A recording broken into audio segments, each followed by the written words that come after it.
বিসমিল্লাহির রহমানির রহিম। প্রিয় দর্শক, আজকে বৃষ্টি হচ্ছে খুব আমাদের এলাকায়। আমাদের এটা হলো দিনাজপুর জেলা, নবাবগঞ্জ থানা, দাউদপুর হায়াতপুর গ্রাম। প্রচুর বৃষ্টি হচ্ছে। এই যে আমার পেঁপে বাগানে ভিডিও আজকে দিচ্ছি যে এই যে বৃষ্টিতে পানি জমে গেছে। আর মাশাআল্লাহ পেঁপে গুলা কেমন হয়েছে আপনারা দেখুন। আমি আর কি বলবো, দেখুন পেঁপে কেমন হয়েছে মাশাআল্লাহ।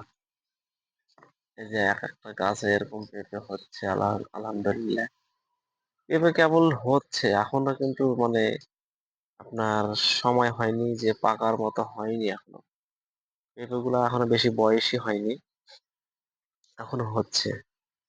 এটা নতুন বাগান আমার, বাগানটা আমার নতুন। পুরান বাগান ছিল একটা, শেষ করছি। তো এখন নতুন বাগানে আবার আগের মতোই আলহামদুলিল্লাহ হচ্ছে। তো এই পেঁপের বীজ থেকে এরকম বাগান করলে, চারা করে আবার এরকমই হবে ইনশাল্লাহ। আমি নিজে প্রমাণ।